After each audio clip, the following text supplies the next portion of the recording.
So now let's take a look at Pixton. Pixton is a comic strip creator that enables students to display their thinking in a very visual way. We do have some Pixton for Schools licenses available.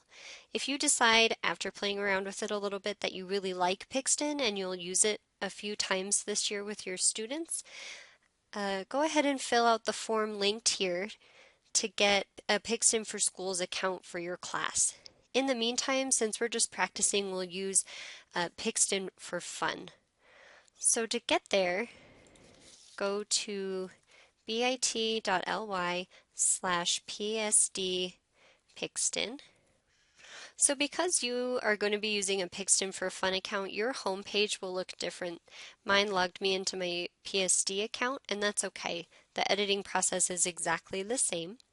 So up in the top left corner, you have a pencil icon. Go ahead and click on that. So after you click the pencil, it'll bring you to this screen. We'll make a comic strip, and we'll do it in advanced mode. This just gives you a little more ability to customize your comic strip. So here we are in the screen where we can edit our comic strip. So it's going to exist within this panel. I always like to click this magnifying glass because it makes the work area larger. And I like to start by adding a background. So Pixton has dozens of backgrounds that are already available. You can scroll through or you can search for something. This one looks like the Shire, so let's go with that. When you click on it, it will open up even more options available for you. So let's set up our scene in Narnia. That looks like fun. So I really like the Chronicles of Narnia, however, I don't want this guy in there. So to get rid of him, I click on the background and then click these three hexagons, and it breaks up the background into different sections. So now I can get rid of him, and now it's just the entrance into Narnia. I can also add characters. So these are the characters that I've already used, but I can create a new character. So I can add this woman to my story.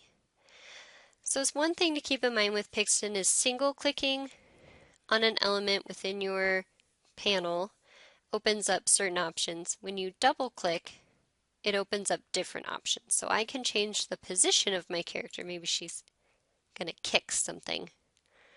Or I can move each part of her independently. So let's make her just walking. I can also change her expression on her face. So maybe she's excited to be in Narnia. Great. I can also go in and add speech bubbles so she can be talking. And to type in there, I have to double click. I can also make it just be a text box by getting rid of that tail. Or I can drag it to the character. There are also lots of props available, so students can add different kinds of things to their story to customize it. When you're finished, just save the panel, and you can create a new panel. What Pixton will do when you create a panel is it will actually copy and paste everything over in case you want to use it again. If you want to clear that panel, click those three dots at the bottom and choose this trash can in a box icon, and it will empty out the panel for you so you can start fresh. When you're finished with your comic strip and you're ready to share it with the group in our 4Cs Google Classroom, scroll down to the bottom of the page. You'll have some different options here because you're going to be in a Pixton for Fun account, whereas I'm in Pixton for Schools. Find the box that says Publish and copy and paste this link into our Google Classroom. Pixton will ask you to enter your age to verify that you're old enough to share your work on the site, but don't worry because with Pixton for School accounts,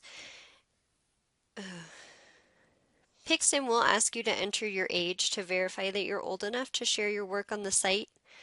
But don't worry, that doesn't matter with a Pixton for Schools account should you decide to upgrade with EdTech.